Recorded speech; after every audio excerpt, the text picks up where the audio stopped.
नमस्कार। India debate में आप सबका स्वागत है। मैं हूं आशुतोष पाठक।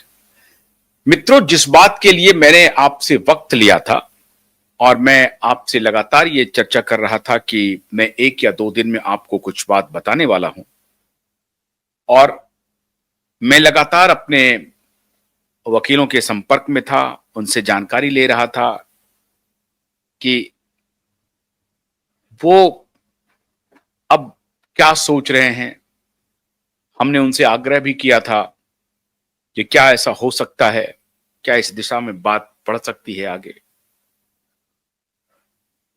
मित्रों, हमारे वकीलों ने कहा हो नहीं सकता है, हम संपूर्ण रूप से उसकी तैयारी कर रहे हैं।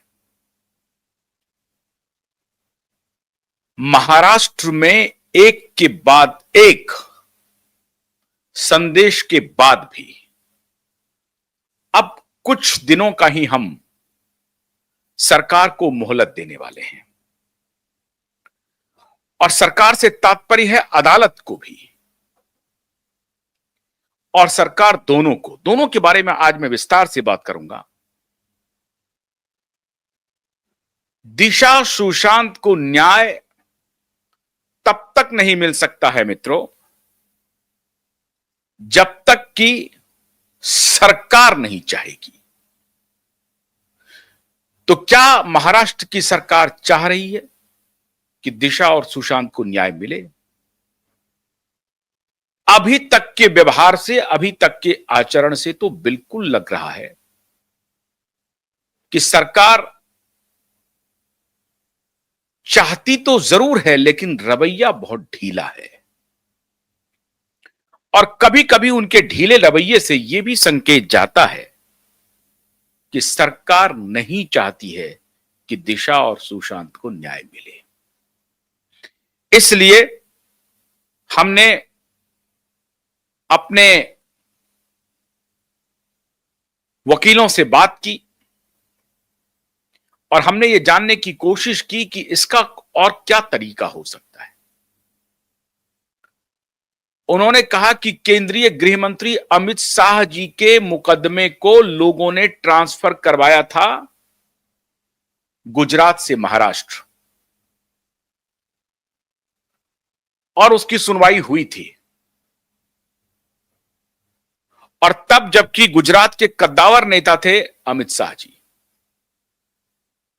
गुजरात में अमित शाह जी के मुद्दे पर जो कुछ भी सुनवाई हो रही थी, उस पर विपक्ष ने और खासतौर से कांग्रेस पार्टी के सिपहसालारों ने, और याद होगा तीस्ता सीतलवाड़ के बारे में आपको। तीस्ता सीतलवाड़ बहुत छोटे मोटे घर की नहीं है। उनके पिताजी सॉलिसिटर जनरल रह चुके हैं। तो तीस्ता सीतलवाड़ के घराने ने विद्रोह किया हुआ था अमित शाह जी के खिलाफ, और अमित शाह के लिए जो सुनवाई हो रही थी वो उसको कहा गया कि गुजरात में न्याय नहीं मिल सकता, महाराष्ट्र ट्रांसफर किया जाए। महाराष्ट्र ट्रांसफर किया गया। अब क्या दिशा और सुशांत को न्याय महाराष्ट्र में मिलना मुश्किल हो रहा है?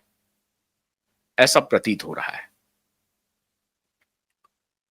अभी भी हम लोग पूरी तरह से यह नहीं कह रहे हैं कि महाराष्ट्र की अदालतें, खासतौर से मुंबई हाई कोर्ट, हमें न्याय नहीं देना चाहता या हम सबको न्याय नहीं मिल सकता है वहां से। अदालत पर कोई शंका नहीं है, लेकिन शंका है महाराष्ट्र की प्रशासन पे और महाराष्ट्र की पुलिस पे। और यह बहुत दुर्भाग्यपूर्ण है मित्रों। बहुत भारी मन से मैं आज ये बात कह रहा हूं। सब लोगों को यह अपेक्षा थी कि जब सरकार बदलेगी, बाप बेटी की सरकार जाएगी, दूसरी सरकार आएगी, तो दिशा और सुशांत को न्याय मिलने की दिशा में कदम उठाए जाएंगे। और कदम उठाए भी गए, लेकिन वो सारे कदम ऐसा लग रहा है आयवॉश था।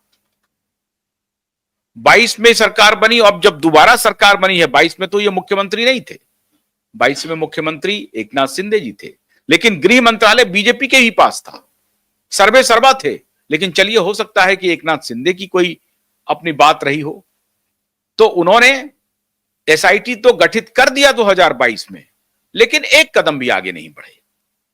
आज की स्थिति बिल्कुल उलट है, बिल्कुल उलट है। उस वक्त मुख्यमंत्री थे एकनाथ शिंदे, अब मुख्यमंत्री हैं देवेंद्र फडणवीस, जो तब होम मिनिस्टर थे, आज भी होम मिनिस्टर हैं। लेकिन आज एकनाथ शिंदे मुख्यमंत्री नहीं है। कह सकते हैं कि एकनाथ शिंदे सलमान खान से उनकी दोस्ती के किस्से हैं। सलमान खान से दोस्ती के किस्से तो देवेंद्र फडणवीस के भी हैं। सलमान खान से दोस्ती के किस्से तो बड़े बड़े नेताओं के हैं, जिनका भी नाम लें सबके साथ सलमान खान की दोस्ती है।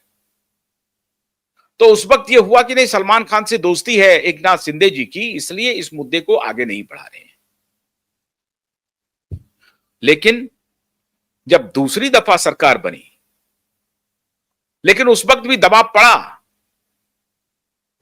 तो एसआईटी गठित हुआ। और ये हमने आपने नहीं कहा, इनके पार्टी के एमएलए ने, इनके पार्टी के मंत्री ने, जो उस वक्त कैबिनेट मिनिस्टर थे मोदी की सरकार में, और उनके पुत्र जो अभी कैबिनेट मिनिस्टर हैं फडणवीस जी की सरकार में, वो दोनों ने कहा कि हमारे पास डिजिटल एविडेंस है दिशा की हत्या के, और ये एविडेंस के आधार पर आपको एसआईटी कॉन्स्टिट्यूट करना चाहिए।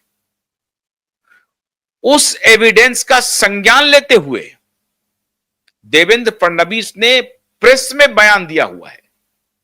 ऐसा नहीं कि हमको और आपको बताया है, पूरी मीडिया के सामने माननीय देवेंद्र फडणवीस जी ने बयान दिया है कि सरकार के पास नए सबूत आ गए हैं और उसकी आलोक में हमने एसआईटी गठित किया है।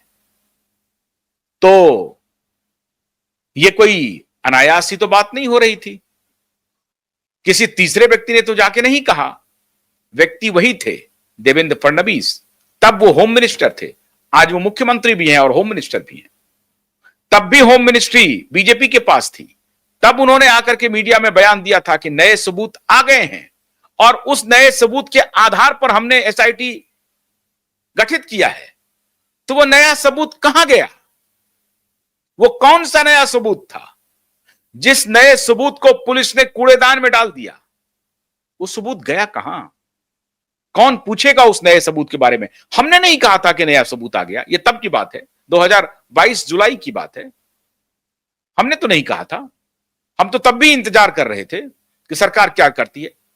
हमारी एंट्री तो 2023 सितंबर में हुई है, उसके पहले भी हमने केस तो शुरू किया था लेना, लेकिन जनता की अदालत हमने सितंबर 15-16 सितंबर 2023 को लगाई। तो उसके पहले तो हम नहीं थे सीन में। हम तो आपको देख रहे थे।